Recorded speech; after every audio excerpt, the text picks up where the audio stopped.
En tout début de semaine, André Onana, à en croire aux informations de The Athletic, ne devrait rejoindre les Lions indomptables pour la CAN qu'à partir du 14 janvier en cours, bien entendu. Veille du premier match des Lions indomptables du Cameroun dans la compétition, ce sera face à la Guinée de Kabadiawara, bien entendu. On parle d'un accord, entre les deux parties. On parle d'un accord effectivement entre les deux parties, en l'occurrence la Fédération camerounaise de football, j'y arrive finalement, et de l'autre côté Manchester United. Même si aucune des deux parties ne s'est officiellement encore prononcée sur la question, mais en restant, amis experts et invités, sur les révélations de la presse anglaise en l'occurrence, est-ce qu'on peut parler de scandale pour cette arrivée tardive de André Onana? Charles? Scandale, je sais pas, mais c'est quand même assez problématique. Gardien titulaire de l'équipe nationale du Cameroun, arrivé le jour même d'un match, je pense qu'on peut d'ores et déjà dire, ou bien on peut au moins penser que ce premier match se fera sans André Onana, parce que je vois mal comment sans avoir préparé la compétition avec tout le groupe, avec un match dans les jambes, 6 heures aussi de vol à son crédit, il ne serait pas très raisonnable de le faire jouer d'entrée, surtout qu'à côté de ça, on a les copains qui se sont préparés, et donc je pense que ce serait peut-être plus équitable et normal, donc peut-être de donner d'abord sa chance donc au deuxième gardien qui sera choisi par le staff technique, et après maintenant, en fonction des performances, on ne sait pas, hein. Peut-être qu'il pourra faire un super match et donc la Coupe d'Afrique des Nations d'André Onana sera terminée. Mais bon, c'est des choix qui sont faits par lui et son club, parce que je ne pense pas que Manchester puisse imposer cela donc à un joueur d'une telle envergure. Donc c'est un pari qui est fait par lui. Il joue la sécurité au niveau de son club. Aujourd'hui, on est plongés tous derrière les Lions indomptables pour la Coupe d'Afrique des Nations, et il faudra donc faire avec ceux qui seront là. Franck, André Onana qui arrive à la veille, ou même quasiment le jour même du premier match, parce qu'il quittait l'Angleterre après le match contre Tottenham, c'est la garantie d'arriver au plus tôt, après minuit quand même, du côté de la côte de la Côte d'Ivoire. On se dit quoi? Caprice de star ou alors paix des braves? Non, aucun des deux, Alain Denis. Pour moi, c'est un débat qui n'a pas lieu d'être. Comme un acteur du foot l'a dit dernièrement dans les médias, c'est un non-événement. Ce n'est pas quelque chose qui est nouveau. Ça fait 30 ans que ça existe dans le monde du football, voire plus. La CAN? Non, pas la CAN. Le fait qu'il y ait des joueurs qui arrivent le jour J du premier match. Le jour J du premier match, du moins, veille de compétition. Chez nous au Cameroun, ça arrivait plusieurs fois. On a eu des joueurs qui sont arrivés les veilles du premier match. On a même des joueurs qui se sont déplacés pendant les compétitions. En pleine compétition, oui. Donc, on avait eu Samuel Eto'o, je pense, qui était parti jouer la Coupe du Roi avec Majorque. Exactement. Et après, on vous dira que la Coupe des Confédérations, c'est pas forcément le même niveau que la CAN en termes d'engouement, en termes de. Georges, ton téléphone, s'il te plaît, loin du micro. Ok. Franck, tu poursuis? Oui, donc pour moi, c'est un événement. Aujourd'hui, André Onana, c'est un gardien d'un certain niveau. Et non, il n'y a pas réellement de problème à ce qu'il arrive la veille ou le jour de la compétition. Il y a une CAN où Thomas Nkono, je pense, est arrivé le jour du match. 84 et Bell en 88 aussi avec exactement. Donc vraiment, il n'y a pas de problème. Le problème en tant que tel, comme Charles l'a dit tout à l'heure, du moins, il l'a dit et je dis non. Charles a dit tout à l'heure que oui, les copains non, on ne vient pas en équipe nationale pour venir apprendre à jouer au football ou bien pour venir. Du moins, c'est pas sur une semaine qu'on crée une équipe. L'équipe est censée être faite depuis 2 ans. Donc aujourd'hui, une semaine ou pas de manquer, ça ne change rien. Je peux parler aussi à l'inverse. Les mecs qui s'entraînent toute la semaine en club, on avait demandé à l'époque que ce soit Kono, que ce soit Eto'o, de venir jouer malgré le fait qu'il y avait des gars qui s'étaient entraînés toute la semaine. Donc là, ce n'est pas un problème. Il faut juger les joueurs sur leur performance et sur le terrain. Mais après, en terme de maîtrise collective, il faut quand même travailler les automatismes. Le minimum, quand même, en une semaine. Non, mais le minimum, quand même, c'est de faire la mise en place, quand même. Non, quelle mise en place? Est-ce que c'est une nouvelle mise en place? C'est pas une nouvelle mise en place. On a des gars qui sont arrivés, qui sont même pas encore arrivés en stage. Aujourd'hui, on n'a même pas encore le groupe complet. Nous sommes le 4. On commence dans. Alors, si je comprends bien ta logique, si je comprends bien ta démarche, ça veut dire que pour toi, les stages qui précèdent les rencontres de sélection ne sont pas utiles. parce que les garçons ils savent déjà jouer au football et donc ils peuvent se rencontrer le jour du match, entrer au stade et jouer. Non, je ne sais pas ce que j'ai dit, mais je veux dire, on ne va pas, pas remettre en cause okay. le niveau, la qualité de André Onana parce qu'il a manqué une semaine de stage. La seule chose qui peut être valable et que je peux prendre en compte, c'est ce que Charles a dit tout à l'heure, c'est qu'il se retrouve avec un match qu'il a joué, 6 heures d'avion à moins de 24 heures d'un nouveau match. C'est tout ça qu'on parle, évidemment. Oui, mais parce que le débat était ici entre un caprice de star ou la paix des braves. Bah oui. Pour moi, je dis qu'il n'y a ni l'un ni l'autre. On est face à un cas qui existe depuis très très longtemps. Il faut savoir, on a un groupe, on a 4 gardiens aujourd'hui. Un gardien peut jouer le premier match. Ça s'est fait, Yvan, si tu peux m'aider, en 84, 86, où Thomas Kono, Bell avait joué le premier match et Thomas Kono 84 lorsque Thomas Kono était venu jouer par la suite. Donc non, il n'y a pas de problème. Le coach a pris 4 gardiens et il a jugé que c'est des gardiens de bon niveau. Ok, c'est compris. On aura un qui va suppléer si André ne peut pas et par la suite il continuera au poste. Alors Georges, vous avez certainement traité de ce sujet-là à la rédaction de Radio Sport Info, j'en suis sûr. Et aujourd'hui, évidemment, on nous dit qu'officiellement, il n'y a pas eu de sortie, que ce soit de la fédération, que ce soit du club de Manchester, pour dire quoi que ce soit, qu'il y a eu une sorte d'accord entre les deux parties. Mais la presse anglaise et même certains médias locaux révèlent qu'il y a eu un accord entre les deux instances, même s'il n'y a pas eu de communication officielle de l'une comme de l'autre. Comment on comprend cette situation-là aujourd'hui d'un André Onana qui, avec tout ce qui traîne comme passif dans cette équipe-là, réussit quand même à avoir une sorte de, j'ai envie d'appeler cela une sorte de passe-droit aujourd'hui? Non, je ne pense pas que si ce que la presse anglaise dit est avéré, je ne pense pas que ce soit une forme de passe-droit. Okay. Je pense surtout que si les choses se passent de cette façon, quelque part, il devra dévoir cela à la Fédération camerounaise de football. Je pense qu'il y a le cas d'un joueur actuellement, je crois que c'est Kudus. Si ma mémoire est bonne. Kudus s'est blessé, il y a un Malien de Tottenham dans le nom de Non, c'est un autre en fait. Okay. Et quand la fédération, parce que son club a voulu jouer à un jeu de poker menteur, okay. Quand la fédération a estimé qu'ici vous voulez nous la jouer de cette façon, elle a menacé de porter le problème au niveau de la FIFA. Okay. Et elle a réclamé à ce que le club, le joueur soit rapidement libéré, sinon ça va aller très loin. Donc je pense qu'aujourd'hui, avec les tests de la FIFA, l'institution qui est en position de force, ce sont les fédérations. Okay. Parce que les fédérations ont l'opportunité, quand elles ne sont pas d'accord, d'estimer qu'il y a l'entorse et donc de faire en sorte que et le club et le joueur soient en difficulté. Je pense que si jamais on s'en tient à ce que la fédération anglaise dit, si c'est vraiment ce qui s'est passé... Les médias anglais, la presse anglaise. La presse anglaise, pardon, pas la fédération. Si c'est vraiment ce qui s'est passé, c'est qu'aujourd'hui, la fédération est dans une position simplement de faire en sorte que les choses se passent plutôt bien pour son gardien de but. Moi, je ne pense pas que par rapport à Manchester United, André Onana soit en position de force. Ouais. Vraiment, je ne le pense pas. Compte tenu aujourd'hui de la situation du club, qui est dans une situation, le club qui est dans une situation un peu difficile, et compte tenu également des critiques, il n'est pas le seul, André Onana, d'autres joueurs également. Dans le même club, il y a Amrabat aussi qui va partir pour le Maroc, je crois. Effectivement, c'est pour ça que je dis oui, mais il n'a pas le même statut voilà, qu'André Onana. Donc je pense que pour l'intérêt d'André Onana aujourd'hui, si jamais ce qu'on entend est avéré, il serait plutôt content de savoir que la fédération semble avoir accepté ce qui se passe. Parce que lui, il a tout intérêt aujourd'hui à être bien avec son club.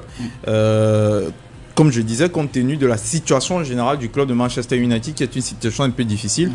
On a souvent entendu dire que oui, si Ten Hag s'en va, qui est quand même celui qui a fait en sorte qu'il vienne, par rapport aux résultats et tout, il y aurait des chances que lui-même aussi, il soit ciblé. Maintenant, je te coupe, mais lorsqu'on t'écoute, le sentiment qui se dégage directement, c'est que, peut-être en toile de fond de ton raisonnement, tu veux quelque part nous dire que si on en est arrivé là, ça veut dire qu'André Onana lui-même a été d'accord avec et qu'il a peut-être celui qui a proposé cela à Manchester. Est-ce qu'on peut percevoir les choses de cette façon-là aussi? Je ne sais pas s'il est d'accord ou pas, mais une chose est sûre, c'est que pour André Onana, le boss c'est Manchester United. Voilà, c'est clair. C'est que le boss c'est Manchester United. Maintenant, l'autre chose... Et donc quand Manchester veut quelque chose, il le lui accorde. Il n'a pas le choix. Il n'a pas beaucoup le choix, André Onana. il n'a pas beaucoup de choix. Vraiment, si dans ce contexte-là, tout dépend par rapport aux joueurs en tout cas, tout dépend de ce que le club veut.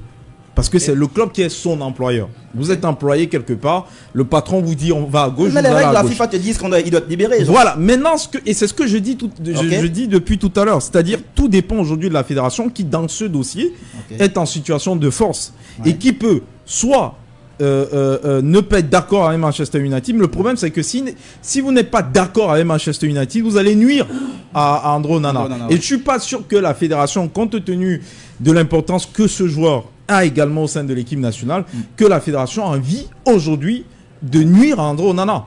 C'est tout le contraire. La fédération a besoin d'un André Onana qui a confiance, qui soit tranquille dans son esprit.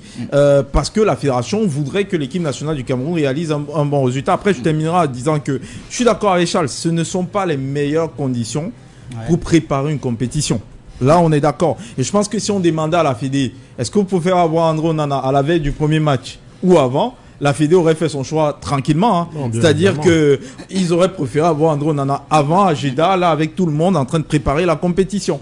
Mais le problème aujourd'hui, c'est que, n'oublions pas le contexte dans lequel nous sommes. Si la Fédé tente de mettre une pression, tente de mettre quelque chose qui va dans le sens d'un désaccord, tout le monde va lui tomber dessus en disant « Ah oui, mais vous ne protégez pas le joueur, c'est André Onana et tout ». Et je pense que cette ambiance générale ne peut pas être de nature à permettre que l'équipe soit dans de meilleures dispositions pour attaquer la CAN. Mais évidemment, c'est un problème que d'avoir ton meilleur joueur, ton meilleur gardien, ton meilleur on peut le dire, et peut-être l'un de tes meilleurs atouts qui arrive à quelques heures du premier match. Mais ça, c'est un autre problème, hein, Alain. C'est parce que ce problème en fait, c'est simplement la conséquence d'un autre problème. Et que lui vit, que d'autres joueurs vivent. Travaillons au niveau de nos fédérations, travaillons au niveau de notre football.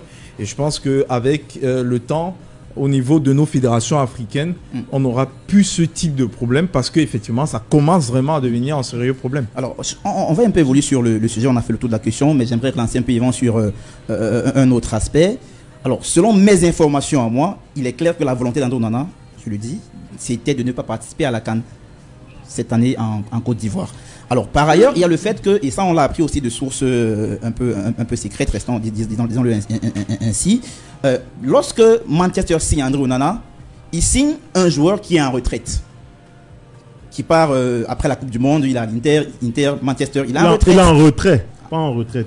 Bon, enfin, je crois que sur sa lettre, il parle de retraite, il a pris sa retraite, ou alors je me trompe, la lettre d'André Onana a quand même dit qu'il se retire de l'équipe nationale, donc c'est une sorte de retraite.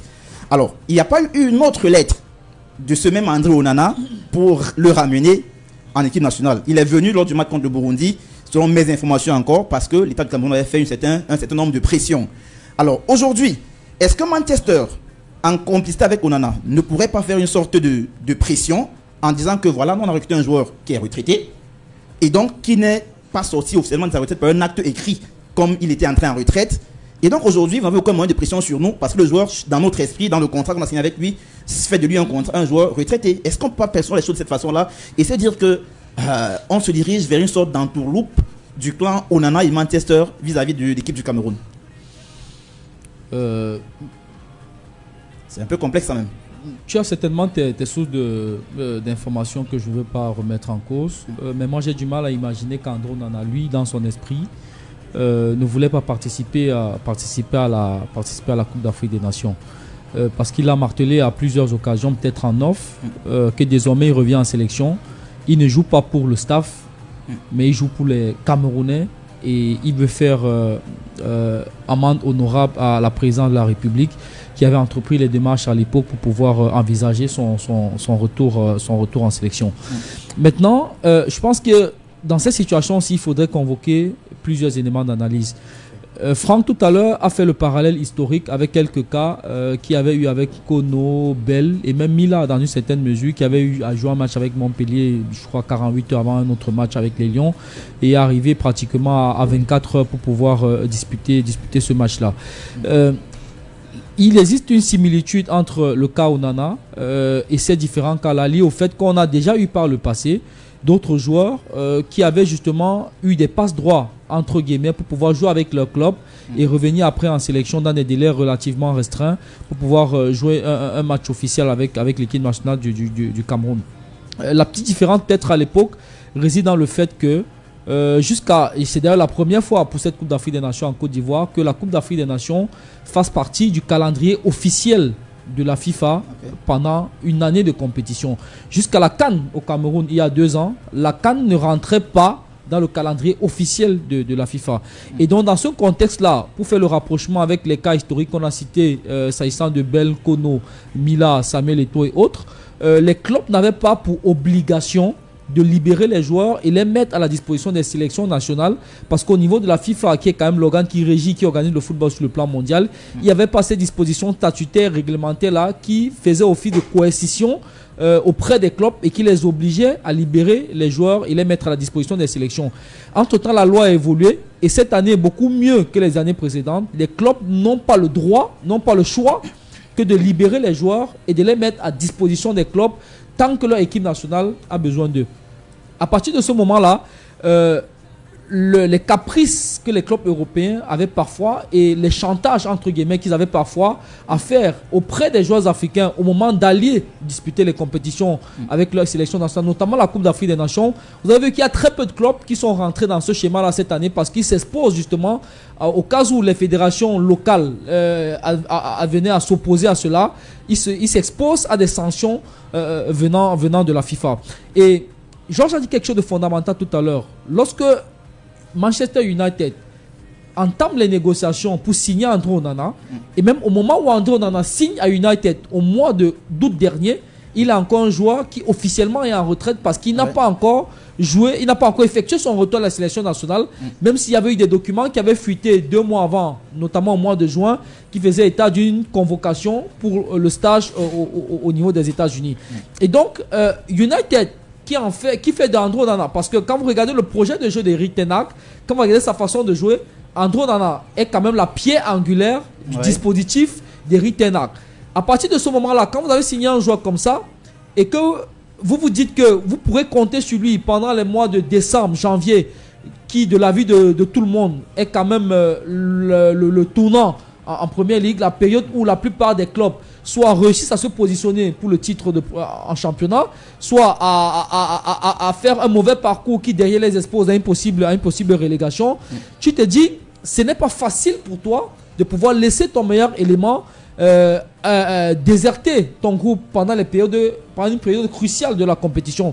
Et United, à son niveau, sachant qu'elle s'expose en cas de réticence à des potentielles sanctions de la FIFA, si la fédération venait à pousser le bouchon un peu plus loin, a entrepris une démarche qui me semble normale.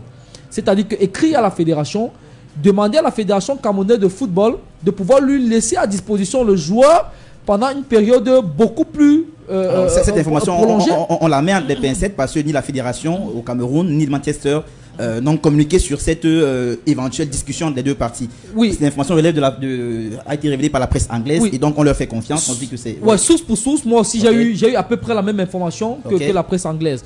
Et donc, United a eu une démarche qui est normale. Maintenant, moi je me mets dans la peau de André Onana. Parce que depuis 2 jours, je lis un peu tout et n'importe quoi sur les réseaux sociaux. Certains qui en viennent même à remettre en cause le patriotisme d'André Onana. Et c'est d'ailleurs de là où est partie la fameuse thèse selon laquelle André Onana, dans son esprit, ne voulait pas disputer la Coupe d'Afrique des Nations. Et moi, je ne comprends pas pourquoi on remène le débat à André Onana. Parce que lui, il est dans une sorte de... Il est un peu comme entre le marteau et l'enclume. Tu as ton employeur avec qui tu passes la saison du 10 mois. Celui qui te paye.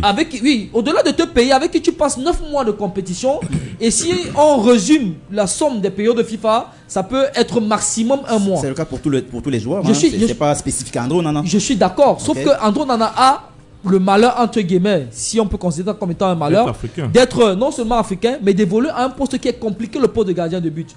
Aujourd'hui, quand tu regardes les sélections africaines, en dehors d'André Onana, il n'y a aucun gardien africain qui est un joueur majeur dans un club majeur en Europe. Ça n'existe pas.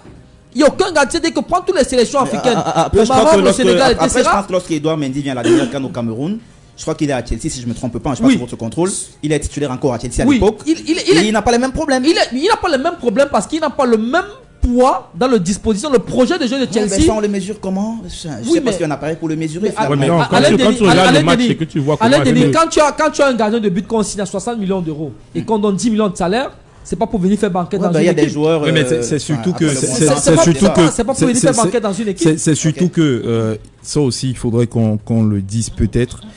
La situation aujourd'hui autour d'Andro Onana et autour de Manchester United n'est pas la même qu'au moment où il venait. Parce que quand il arrivait, personne ne savait comment ça allait se passer avec Manchester United. Il arrivait en position de force. Aujourd'hui, il faut quand même reconnaître que le club a pris beaucoup de buts. Que lui-même, il a souvent été beaucoup critiqué sur certains buts encaissés.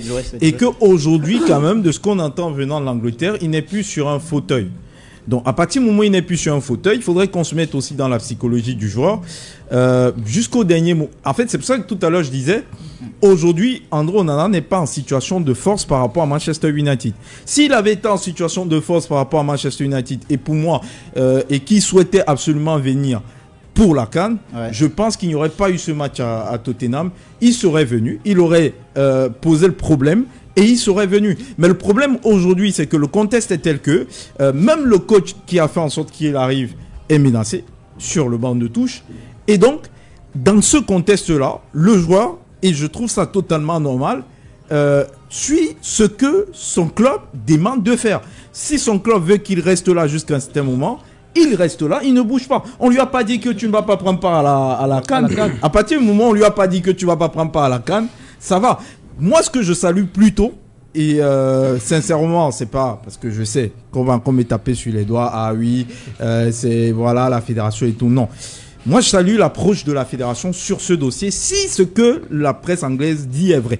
Parce que ça aussi, il faut qu'on vérifie d'abord pour s'assurer que c'est ça. Mais si c'est ce qui s'est passé, je pense que la posture de la fédération, elle a été la bonne. Je ne sais pas s'il y a une discussion avec Rigobertson, parce que celui qui va le plus subir la situation, c'est Rigobertson. Parce que lui, peut-être qu'il aurait voulu avoir Andro Onana dans la préparation. Définitivement. Voilà, définitivement. dans la préparation, avant le début de la compétition. Parce que on ne peut pas non plus négliger. C'est vrai, Andro Onana est un joueur extraordinaire. C'est un gardien, vraiment, nous on est content d'avoir un gardien comme celui-là. Mais tu vas à une compétition et pour moi, la CAN, parfois, ça se joue sur le premier match. Exactement. Tout à l'heure, avant d'arriver, je regardais encore ce qui s'est passé avec l'Algérie ici à Japoma. Ils ont complètement perdu le fil du truc après le premier match. Hein. Donc, pour moi, le premier match, il est beaucoup trop important pour que l'un de tes meilleurs éléments arrive à quelques heures du match. Pour moi, Son est peut-être la première personne qui sera victime de ce qui va se passer. Parce que c'est soit il va faire jouer Ondoa, qui n'est pas un mauvais gardien, en plus qui est un gardien qu'on aime bien, mais il est vrai que pour lui, c'est Onana qui aurait dû être là. Maintenant, il peut aussi prendre le risque, celui de faire venir de faire jouer Andro Onana, mais tout ça dépendra des conditions. Il va venir comment, ça va se passer comment, psychologiquement, est-ce que lui va rapidement switcher. Donc il y a beaucoup d'inconnus. Or, on n'aurait pas dû avoir ces inconnus-là avant de démarrer le premier match de la compétition. Pour moi, dans toute cette histoire, c'est la seule chose regrettable. Maintenant, après, moi, je comprends la position d'Andro Onana. Je comprends la position de Manchester United, qui a besoin de son meilleur gardien. Et puis, je comprends aussi la position de la Fédé, qui, quelque part, on le voit bien, choisit de s'éviter toute situation. Je pense qu'on était dans une situation où quelques secondes, s'il te plaît. Oui, il fallait absolument trouver un juste milieu. Georges a très bien expliqué la situation. Tu as le joueur qui veut servir son club, qui est son employeur quotidien, qui le paye quotidiennement.